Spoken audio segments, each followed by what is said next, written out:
আমাদের সম্মুখে রূপান্তরিত হয়ে যায় আপনার মুখ, বাংলার উড়ানচণ্ডী এক কবির চেহারায়। চটা ওঠা একটা আয়নায় হাতে একটা লাল মাখানো তুলি নিয়ে সেদিন সন্ধ্যায় আপনাকে দেখলাম রচনা করতে মধুসূদন।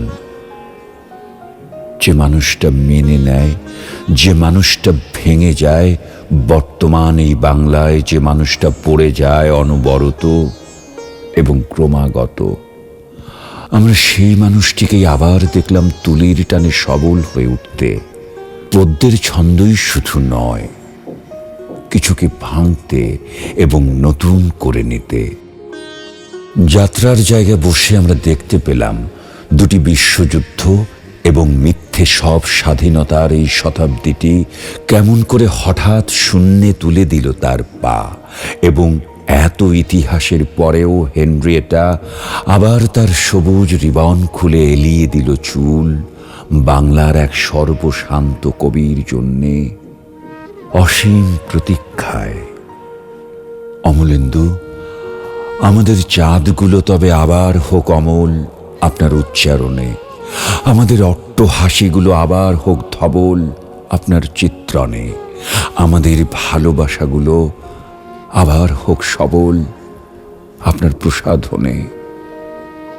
অমল, আমরা তো জীবনকে সেই পাঠাগারের মতো চাই, লম্বা সব জানালা এবং সার্সি খোলা এবং প্রচুর আলো খেলা করা, কামরার পর কামরা নিয়ে যেন রাজবাড়িতে বিশাল এক পাঠাগার, যার প্রতিটি আলমারিতে বারবার পড়বার মতো বই, পচে যায় না এমন ভালো কাগজে ছাপা, কীট কাটে না এমন পাকা চামড়ায় বাঁধানো, অন্ধকারে জলজল করে এমন সোনার জলে নাম লেখা। জীবনের ভেতরে বাস করে ছেনে ছুনে এবং রমণীকে ভালোবাসে যারা, তাদের লেখা বই। অমলেন্দু, আমাদের পাঠাগারগুলো গুপ্তচর বৃত্তির কাহিনীতে ঠাসা। আমাদের জীবিতেরা গেছে ভোরবেলা ভিক্ষে করতে, এখনো দেখা নেই। আর মৃতেরা সহাস্য মুখে উড়ে গেছে বিমানের প্রথম শ্রেণীতে। বেলা পড়ে আসছে। আমাদের গ্রামে এখন পথে পথে গগন হর করার গানের ধ্বনি নষ্ট জলের মতো নিঃশব্দে বয়ে যাচ্ছে নর্তমার দিকে। অমলেন্দু, রঙের গুঁড়ো আর তুলির টানে আপনি তো কেবল মধুসূদনই নন, কবি। এবং তারপরও আপনি অর্জুন, আপনি লেনিন। আমরা আপনাকে দেখেছি নয়ার হাটে নদীর পাশে পুলিনে কুরুক্ষেত্রের যুদ্ধের পূর্ব মুহূর্তে উদিত সূর্যকে প্রণাম করতে। আমরা আপনাকে দেখেছি সেই ফরিদপুরে উটের প্রান্তরে ঈশ্বরের রক্তে যেখানে ৭১ একটি সরোবর, লেনিনের কণ্ঠ থেকে লাল একটি উচ্চারণ সেখানে উড়িয়ে দিতে। আপনার হাতের আয়নাটা আমাদের এখন একবার দিন অমলেন্দু। আপনার হাতের ওই তুলিটা এখন আমাদের বড় দরকার হে নট। আপনার ওই বিদ্যেটা এখন বড় দ্রুত আমাদের শিখিয়ে দিন হে প্রতি রাতে নতুন হয়ে ওঠা মানুষ। আমাদের এই মুখগুলোকে আপনি মেজে দিন, আমাদের এই পাগুলোকে আপনি দাঁড় করিয়ে দিন, আমাদের এই চোখগুলোকে আপনি একটু টেনে দিন, এখন এবং এখনই। বাংলার রঙ্গমঞ্চে আবার আমাদের বিবেক করুক গান এবং অর্জুন তুলুক স্বজনের বিরুদ্ধে তার হাতিয়ার, কারণ যে স্বজন নষ্ট তাকে তো যুদ্ধেই হতে হয় হত।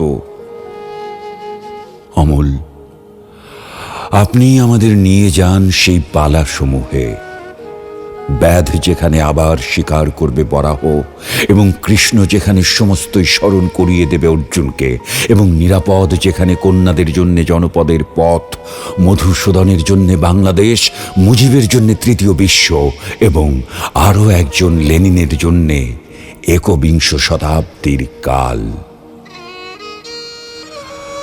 আমি এখন সম্মুখের জলরাশির দিকে তাকিয়ে রয়েছি। আমার কপোতাক্ষ কোথাও এখনো বয়ে চলেছে। আমি এখন ঘূর্ণয়মান পূর্ণিমা ও অমাবস্যার ভেতর দিয়ে চলেছি। আমার হেনরিয়েটা কোথাও এখনো প্রতীক্ষায় রয়েছে। আমার ঘর মুখো নৌকোর পালে হাওয়া লেগেছে। আমি সাগর দাড়িতে আবার ফিরে চলেছি। এবার গাছের নিচে দিনের পর দিন দাঁড়িয়ে থেকে বিদায় নয়, এবার আমি মায়ের সংসারে দুয়ার ভেঙে প্রবেশ করতে চাই। অমলেন্দুর কণ্ঠে রজনীর পর রজনী, তাই আমি চতুর্দশপদী বলে যাচ্ছি। অমলেন্দুর চোখে দিবসের পর দিবস, তাই আমি এখনো বাংলাকে দেখছি।